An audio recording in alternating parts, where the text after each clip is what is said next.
Dear students, आज की इस क्लास में हम जो वेग की सांद्रता निर्भरता है या कंसंट्रेशन डिपेंडेंस ऑफ रेट है, जिसके तहत हम ऑर्डर और मोलिकुलरिटी का स्टडी करते हैं, उसके बारे में यहाँ देखेंगे कि वास्तव में ऑर्डर क्या होता है रिएक्शन के लिए और उसकी मोलिकुलरिटी क्या होती है। साथ ही हम इनमें जो मेजर डिफरेंस है उनकी भी यहाँ स्टडी करेंगे। तो सबसे पहले देखिए, ऑर्डर की बात करें तो order of reaction refers to the relationship between the rate of a chemical reaction and the concentration of the species taking part in it। यानी एक तरीके से जो भी केमिकल रिएक्शन की जो रेट है और उसके अंदर जो स्पीसीज पार्ट कर रही हैं या जो रिएक्टेंट हैं उनकी कंसंट्रेशन में जो रिलेशन है वो रिएक्शन के ऑर्डर को रिप्रेजेंट करता है। In order to obtain the reaction order, rate expression या रेट इक्वेशन है वो हमें ज़रूरी होती है और उसी के बेसिस पे हम रिएक्शन की रेट को, ऑर्डर को रिप्रेजेंट करते हैं। तो the order of reaction can be defined as the power dependence of rate on the concentration of all reactants. For example, the rate of a first order reaction is dependent solely on the concentration of one species in the reaction। तो यूं कह सकते हैं हम, जब अभिक्रिया की जो कोटि की बात आती है तो अभिक्रिया की कोटि जो है वो अभिक्रिया की दर समीकरण में उपस्थित अभिकारक की सांद्रता की घात के समानुपाती होती है।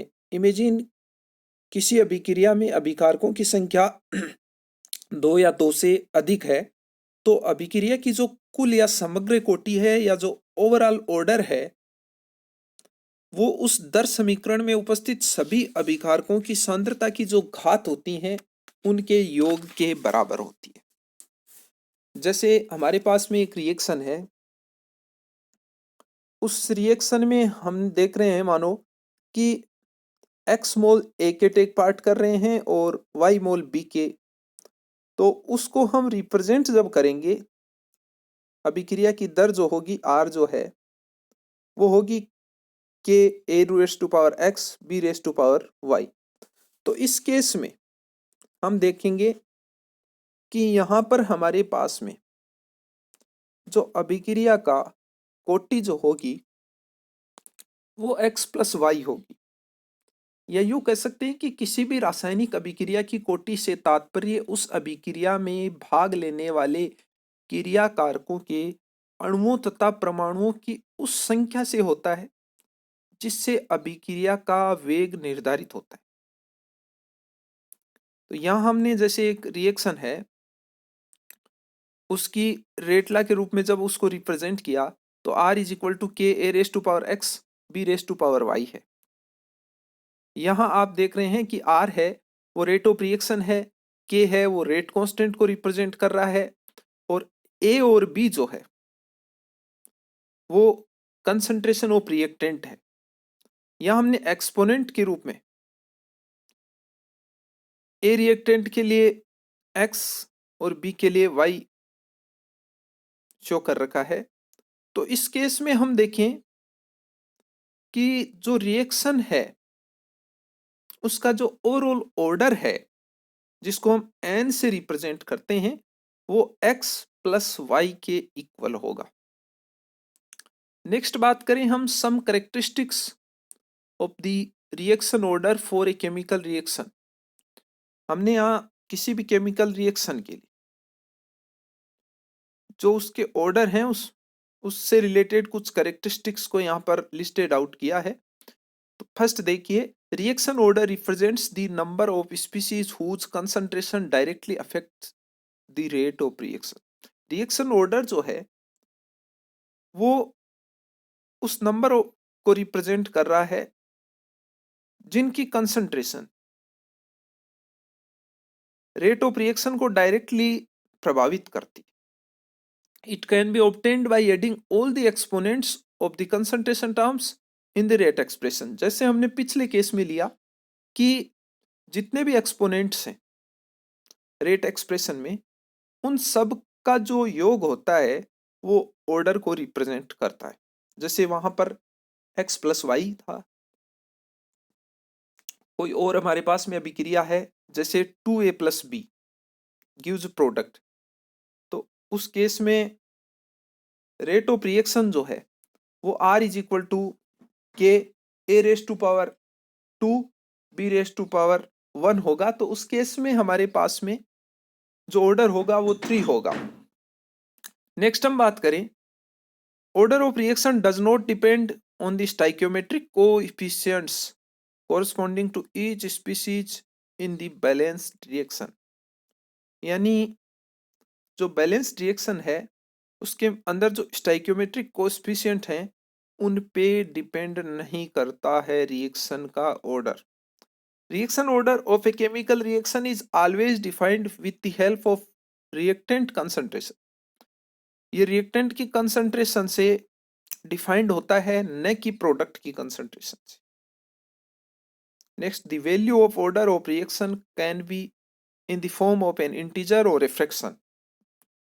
It can have a value of 0। जब हम अभिक्रिया की कोटि की बात करते हैं तो ये शून्य भी हो सकती है, ऋणात्मक भी हो सकती है, भिन्नात्मक भी हो सकती है। शून्य कोटि की अभिक्रिया भी हो सकती है, इसके अलावा नेगेटिव ऑर्डर रिएक्शन भी हो सकती हैं। नेक्स्ट देखिए, chemical reactions can be classified into the following types based on the dependence of the rate of concentration. Order reaction देखते हैं। The rate of reaction is independent of the concentration of the reactant in these reaction। यानी zero order जो reaction है उनमें जो rate of reaction है वो reactant की कंसंट्रेशन पे डिपेंड नहीं करती है या उससे इंडिपेंडेंट रहती है। या यूं कह सकते हैं कि जो रिएक्टेंट की कंसंट्रेशन में हम किसी भी प्रकार का चेंज करेंगे तो वो रिएक्शन की स्पीड पर कोई प्रभाव नहीं डालेगा।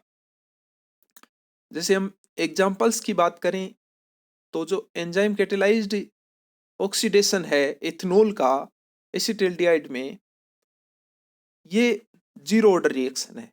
यहाँ हम एथेनॉल की जो कंसंट्रेशन है उसको चेंज भी करेंगे तो किसी भी प्रकार से रेट ऑफ रिएक्शन है वो चेंज नहीं होगी। नेक्स्ट, फर्स्ट ऑर्डर रिएक्शन की बात करते हैं। The rate of these reactions depend on the concentration of only one reactant. It means order of reaction is 1। या यूं कह सकते हैं कि यहाँ पर जो रेट है वो केवल एक रिएक्टेंट की कंसंट्रेशन पे डिपेंड करती है। In these reactions there may be multiple reactants present but only one reactant will be of first order concentration while the rest of the reactants would be of zero order concentration. यानी हमारे पास में बहुत सारे reactant हो तो कुछ ऐसी reactions भी होती हैं जिनमें केवल उनमें से एक की कंसंट्रेशन पे ही रेट ऑफ रिएक्शन डिपेंड करती है, बाकी पर डिपेंड नहीं करती, तो वो फर्स्ट ऑर्डर। यहाँ फर्स्ट ऑर्डर की बात कर रहे हैं हम। H2O2 से H2O प्लस O2 जो हो रहा है इस रिएक्शन की रेट है वो फर्स्ट ऑर्डर है। नेक्स्ट हम बात करें सूडो फर्स्ट ऑर्डर रिएक्शंस। तो देखिए, in a pseudo first order reaction the concentration of one reactant remains constant and is therefore included in the rate constant in the rate expression। The concentration of the reactant may be constant because it is present in excess when compared to the concentration of other reactants or because it is catalyst।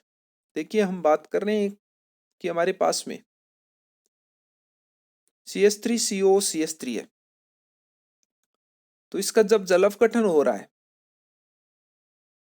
Acetic acid में और methanol में, तो इस reaction में water access में present है और इसलिए ये रिएक्शन सूडो फर्स्ट ऑर्डर है। तो इस प्रकार की रिएक्शन सूडो ऑर्डर रिएक्शन होती हैं जिनमें नॉर्मली एक रिएक्टेंट है वो एक्सेस में है तो उसकी कंसंट्रेशन का रेट ऑफ रिएक्शन पे कोई प्रभाव नहीं पड़ रहा है। Next, second order reaction. यहाँ पर ऑर्डर ऑफ रिएक्शन है वो 2 होता है क्योंकि जो रेट ऑफ रिएक्शन है वो टू रिएक्टेंट की कंसंट्रेशन पे डिपेंड करती है।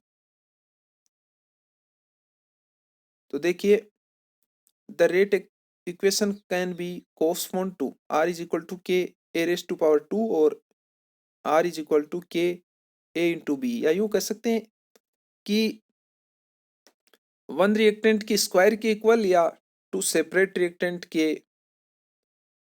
वन वन पावर के इक्वल यहाँ पर है।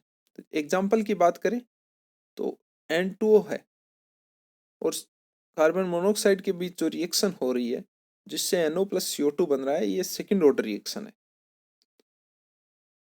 एक इंपॉर्टेंट चीज यहाँ पर नोट करने वाली ये है कि it can be noted that when the order of A reaction is fraction, यदि किसी भी रिएक्शन का ऑर्डर है वो भिन्नात्मक है, the reaction is generally a chain reaction और follow some other complex mechanism. तो उस केस में नॉर्मली जो रिएक्शन होती है वो चेन रिएक्शन होती है और वो कुछ कॉम्प्लेक्स मैकेनिज्म को फॉलो करती है। यहाँ हम इस तरह की रिएक्शंस के एग्जाम्पल की बात करें तो जो एसिटाल्डिहाइड का पाइरोलाइसिस है उस रिएक्शन का ऑर्डर 1.5 है, यानी यहाँ भिन्नात्मक संख्या में उसका ऑर्डर है और ये एक तरीके से हम देखते हैं कि चेन रिएक्शन होती है, कॉम्प्लेक्स मैकेनिज्म होती है। नेक्स्ट जो हमारी सेकंड टर्म थी वो थी मोलिकुलरिटी।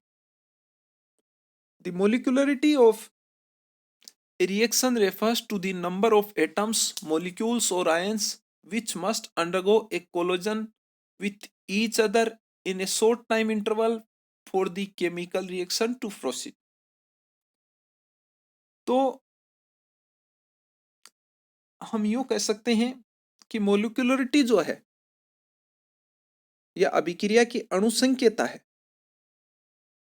वो अणुओं, परमाणुओं या आयनों की उस संख्या से है जो कि एक शॉर्ट टाइम इंटरवल में टक्कर करते हैं रिएक्शन को आगे बढ़ाने के लिए।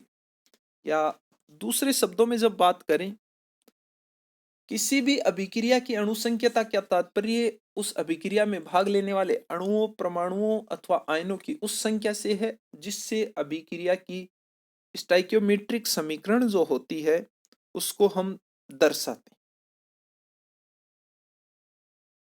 The number of ions or molecules that take part in rate determining step is known as molecularity। या जो भी molecules और ions हैं जो कि रेट डिटरमाइनिंग स्टेप में पार्ट लेते हैं उनके नंबर को हम मोलिकुलरिटी के रूप में शो करते। नेक्स्ट देखिए इनमें हम कुछ डिफरेंस की यहाँ पर चर्चा करेंगे। मोटे मोटे 4 डिफरेंस हैं। तो सबसे पहले मोलिकुलरिटी और फिर हम ऑर्डर को लिखकर इन डिफरेंस की यहाँ चर्चा कर रहे हैं। द नंबर ऑफ आयंस और molecules that take part in the rate determining step. Rate determining step में जो आयंस और मोलिक्यूल्स हैं उनकी संख्या को हम मोलिकुलरिटी से रिप्रेजेंट करते हैं। जबकि ऑर्डर की बात करें तो the sum of powers to which the reactant concentrations are raised in rate law equation is known as order of reaction. जो हमारे पास वेग समीकरण है उसके अंदर अभिकारकों की जो रिएक्टेंट की जो कंसंट्रेशन है उसकी जो पावर है उसका जो योग होता है वो ऑर्डर को रिप्रेजेंट करता है। मोलिकुलरिटी हमेशा होल नंबर में होती है जबकि ऑर्डर है वो फ्रैक्शन भी हो सकता है। मोलिकुलरिटी जो है वो नॉर्मली रिएक्शन की मैकेनिज्म को देखकर निर्धारित की जाती है। जबकि हम